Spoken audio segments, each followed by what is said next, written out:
my guest of honors here, the only Mr. Keith Robinson. Hey, what's happening? Hey, how are you doing? I'm good. Happy birthday. Thank you. Appreciate You're that. welcome. You're very welcome. I told him that you was going to be my birthday gift. Okay, then. I'll take that. What was that? You know what I'm saying? I got you on my birthday. You know, that's what it is.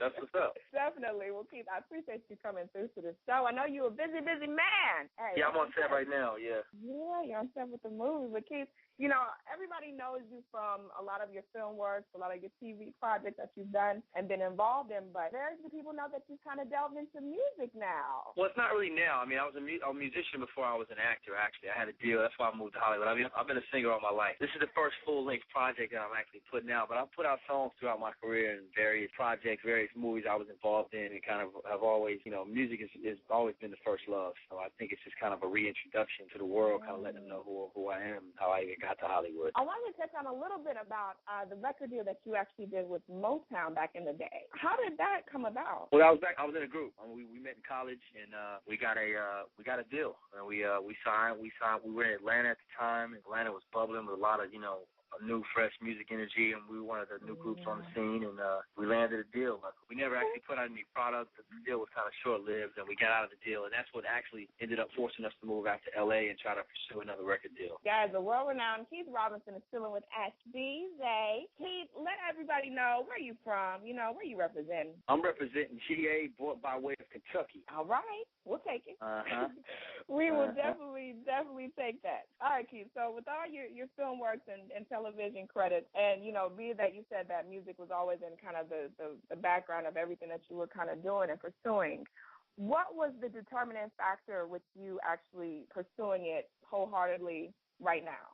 Well, again, I mean, it's been wholeheartedly the whole time. I mean, I think this is probably the first time I really had time to put out a full-length project in between movies and TV. I mean, I've been putting out singles all the way back to Fat Albert over there, some of the shows that I've done. I mean, the timing was just right now as far as putting out an entire product, you know, a full-length album. So it just kind of everything got lined up and allowed me to do it now. So it's a good time. So what were some of your early inspirations in music? My early inspirations? I mean, you know, I grew up listening to a lot of hip-hop. Of course, I love Stevie Wonder and Donny Hathaway, and I love Seal and Sting, a lot of some Jamiroquai, a lot of European artists. So it's kind of a mix of classic soul and a lot of hip-hop, me being a hip-hop head.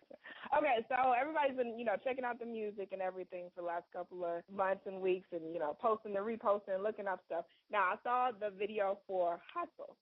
And that really connected with me because, you know, I'm a hustler, you know, to the end of the day. You know, today is done on the sun, got to be hustling. You have to have at least 4 or 5 different hustles on one page. For that track, when did that come about for you? Well, I did that with RZA from Wu-Tang, and we actually did that's the second song that me and him did. We did a song on the Blade 3 soundtrack, me, him, and Old Dirty Bastard back in the day. And this is another song that we were kind of playing around with in the studio. And really the track was kind of unfinished. He was working on it, and I liked it, and I said he gave it to me. I wrote a song to it, and we decided to shoot a video and put a visual out to it because the song was so much more about the concept and the message as opposed to the music. So we decided to put a visual to it. So that's kind of what Keith Robinson / Wu-Tang collaboration. Definitely impressive video. And as far as the concept of the video goes, was that your first, I guess maybe your first solo video? My first video was DJ Lady, a song called DJ, which is actually about female DJs.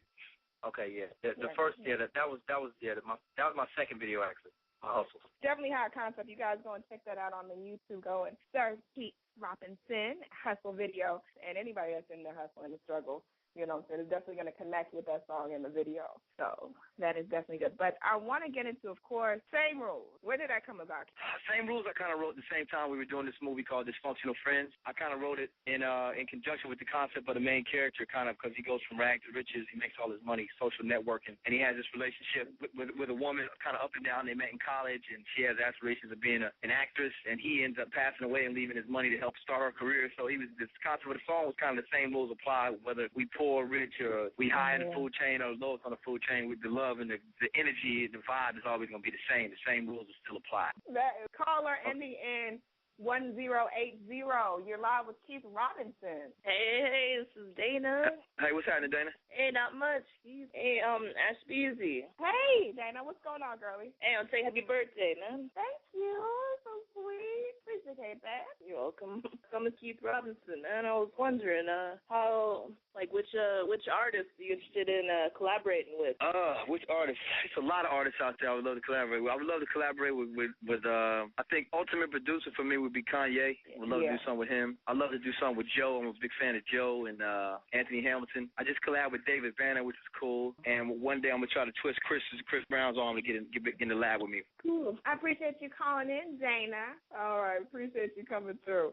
All right, Keith. So we're going to get back into it. Keith, what is your songwriting process? You know, I've spoken with a lot of different artists, and everybody's answer is different. You know, they got to be by themselves. Some don't even write anymore. Some are just, they record on the, you know what I'm saying, the iPhone, the iPad, whatever. What is your songwriting process like? It kind of varies for me. I mean, I think it has to be some type of life experience that I went through or somebody around me is going through that kind of triggers it. Or I may have a concept that's floating around in my head, or I might hear a catchphrase, and then I might not be around the studio, and the next time I get into the studio in front of some music, or when I sit down, it comes out. So it's kind of an organic process for me, just going through the regimen of my day, and then, you know, things will happen, or somebody will say something to me that'll trigger some type of creative instinct, you know what I mean? Okay. So ultimately, what type of legacy do you want your music to leave on the music world? I mean, ultimately, I wanted to add to the great music that inspired me. You know, a lot of the great musicians that came before me that you kind of remember where you were when you heard their songs. I mean, I want my songs to kind of be the background to people's life, you know what I mean, to kind of make them reflect and move them to laugh, cry, just kind of move them, whatever emotion the song kind of triggers. As long as it triggers something, I feel like I've done my job as an artist. Absolutely. Where you at right now, Brash? I'm in Atlanta. So you in the A. I am in the A, baby. Well, I got to come to the A and do a show. I was just in the A recording, but I got to come down there and do a show too. So I keep everybody in the loop for sure. You got to keep us in the loop. You know, music is blasted everywhere. No doubt. But last but certainly not least, Keith, what advice would you offer to any up-and-coming artists? I would say, it sounds cliche, but I would say you got to believe in yourself at all times, no matter what people are saying or what people are vibing, because the rejection and the naysayers are a part of the process. But if you continue that belief in yourself, continue to hustle, you know what I'm saying, the same way you did on Monday, you got to do it Tuesday and stay consistent. Yeah. Then sooner or later, you know, if you keep knocking, the door will open. Override the no's. That's right. But Keith, also, all right, I got a bonus for you. This is one's going to make you think a little bit, I think. I think this one's going to, you know, going to make you kind of stop and pause. Now, if you could perform anywhere in the world, any city at all in the world, where would you want to go and why? Any city in the world? Any city that you want to. I want to perform in all the cities. Okay. We'll figure out a way to, you know, get funding and stuff and stuff like that. I don't know. I mean, I guess if it's a venue I wanted to perform in, I guess it would be Madison Square Garden and Staples Center, I guess, because, you know, those are the two big entertainment capitals of the United States. I think Madison Square Garden has so much history behind it. I think if you can get the heads moving in Madison Square Garden, I think you pretty much made it. Definitely true. Yeah. All right. I got another one for you. Another curve. It's going to make you think a little bit less. What do you do to relax when you have possibly an off day, when you're not in the studio recording? You're not on a movie set. What do you do to unwind? I watch a game. That's right. Just watching the game, just in chill mode, watching the game. We good. I'm good. You give me a good game, and it'll totally take me out of my own element. Cool. I'm not hard to please. Gotcha. Not hard to please. Y'all listening? I know y'all gonna listen. Y'all gonna be sending me. They gonna be sending me emails tonight, Keith. Well, Breezy, why you ain't asking this? Why you ain't asking that?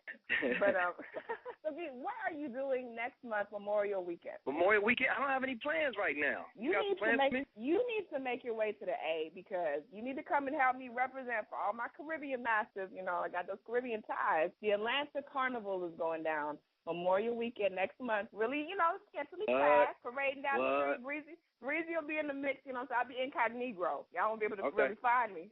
But you really pay attention. Why you want to come down there and you're going to get lost? I ain't going to get lost. You find me. I text you. I'm like, Key, yo, meet me. I'm at the corner. All right, I'm in the pink. I got the big, you know what I'm saying, polka dot, you know what I'm saying, outfit going on. We got the rhinestones. It's crazy. All right, cool. I'll hold you to that. I'm going to show up. I'm serious. It's a lot of fun. It's a different culture. If you like Caribbean food, that's the perfect venue for it. It's a perfect place for it. Tons of people, lots of lively music. And I was just announcing earlier that my band is actually launching this weekend. So we see the costumes, what it's going to look like. And, I mean, we win Band of the Year every year for having the best costumes.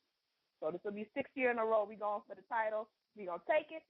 We're going to run it out. But like I said, you and your people need to come through, Keith. It's going to be deep. That's what's gonna be real. I'm with it. It's gonna be real sweet, Keith. I really appreciate you coming through and chatting with me for a little bit. And when you come today, you gotta look me up. We gonna hang out. I will. Stay in touch. Sorry about the technical difficulties for the brothers out here working. Hey, I understand it. I am brother work. Hey, I ain't got no complaints. None. Zero. So I put you in the loop for the next single is Just Kiss. It'll be out in a little while. I'll definitely keep you in the loop for that too. Definitely. So we can blast it out to everybody. Let them know that Keith is on the scene. Y'all follow him at Keith Sings. Keith Robinson. Love you, boo. Look forward to seeing you soon. Happy birthday. Thank you, love. Take care. All right. All right, bye-bye. All right.